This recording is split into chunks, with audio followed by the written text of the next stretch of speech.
I already ate the rest of the ice cream I have, so no more for during this video because oof, that game stunk. The Vegas Golden Knights lose 5-1 to the Edmonton Oilers. I think, I honestly don't really remember at this point. I don't. 5-1? Did we just lose 7-4? That was 2 games ago. Last game we lost 4-3. We've lost 3 games in a row. That's just great when you're trying to make the playoffs, right? 2 of those against playoff teams, which means we lost to a non-playoff team as part of this stretch. It's fantastic. Absolutely love it, especially because 2 of those teams are who you might be playing in the first, or if you get there, second round. Well, technically, if we get the second wildcard spot, then we'll play the Stars, and if we're able to somehow manage to beat them with this team that has sucked, then we would go on to place the winner of the Central 2-3 seed because of the way that works, which, you know, is just all phooey. This team just cannot play. Hats off to the Edmonton Oilers, who they had a good game. Of course they did. They suffocated Vegas, their forechecking was relentless, and they did really well without their precious Connor McDavid. Who, we don't need Connor McDavid. Yeah, how did that work out for you last year? Anyway, backing it up on the ice for a regular season win doesn't have the same weight. Sorry to break the ice there. The one goal we got was a short-handed goal from Keegan Kolazar, who just got in all alone, and Noah Hannafin with a really good pass there. And he freaking sniped it on Stuart Skinner. But other than that, Skinner faced barely any dangerous chances at all the entire game. Honestly, through the first 2 periods, Vegas only played 2 minutes of good hockey. And in that time span, they got like 2, 3, 4 shots off on that one shift, and then just back to like the worst. Brisson came in, Stevenson, hey, congrats to Chandler Stevenson and his wife. They are welcoming a baby sometime soon, so hopefully that all went well. Brisson came in, was originally a wing with, Hurdle, and that didn't last even a full period. Cotter and Brisson switched, which Brisson is not a checking forward. I don't know what is going on there. Aiden Hill did not have a good game. He also got ran over by Noah Hannafin and was left out to dry, leaving Zach Hyman all alone with both defensemen nowhere near. Just terrible defense from the Vegas Golden Knights.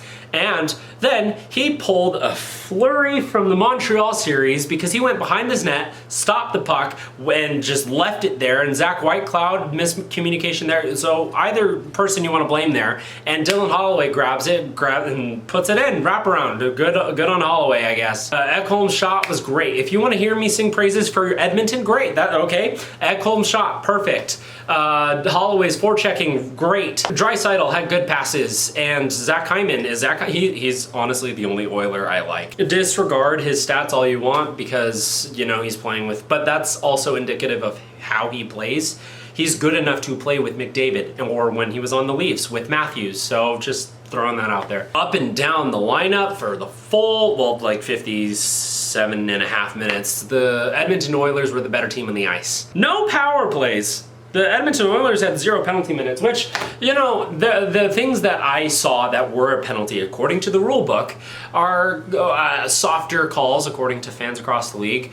Not that I interacted with any tonight because that was, I'm sorry if you watched Alex and I's stream, that was really boring, huh? Just watching us absolutely losing. Like, we weren't angry, we were just complacent and I have a migraine because of how angry I am at this team for how they played, because they did not play like they wanted to win. We're missing Petro, we're missing Stevenson, we're missing Stone, we're missing Wah, who's extremely important for us. Second line center, fourth line center that arguably could be playing up in the second line. He played on the first line when Eichel was out, and then our arguably top defenseman. So those 3 alone versus missing McDavid, like, I know McDavid's a good player, but 3 starters versus Aiden Hill, I don't even know where to go.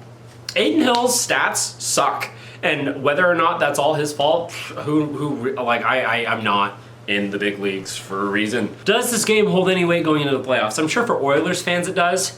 We're missing 3 of our players there, missing McDavid, so, you know, that is even. Cotter, Brisson, and Howden, I guess. put Hutton in for White Cloud at this point, like, and Thompson should probably start the rest of the way. We play against Minnesota, who hates us and are for sure going to be playing their hearts out to be able to get that win in Vegas on Friday. The Avs, who are trying to get first in the division, despite the fact that Dallas has the advantage there, and so it's probably going to be Dallas with the first seed in this Central. And then Chicago, who should be trying to lose, and then Anaheim, who should be trying to lose. And Vegas needs 4 points to clinch. So am I worried? Yeah, because you need to get those points. And the second wildcard team, great, you get to face Dallas. Dude, I don't even freaking know. This just started off in the first period. Anna from Frozen 1. Wake up, wake up, wake up! I'm like getting to the end of the first, and I'm already starting to feel like Anna from Frozen 2. Wake up! Wake up! Wake me up inside! Just wake up! This is 3 games in a row, if you count only the third period of that first game, 3 games ago against the Utah Coyotes, then whatever. And then if you this is the worst 60-minute performance that Vegas has led in a while. So hey, great job. I genuinely don't even know what else to say. That Cody CC goal, Alec Martinez with the own goal because he kicked it in. Should have challenged that for a distinct kicking motion, but whatever. You can't do that, it was an own goal anyway. Nope, I've talked about the rest of them, so that's gonna be it. I just want my team to play like my team. Is that so much to ask for? Is that the team on paper is way better than they were last year, and yet the on-ice comparison. Noah Hannafin, Anthony Mantha had a breakaway opportunity. He also sent one off the post.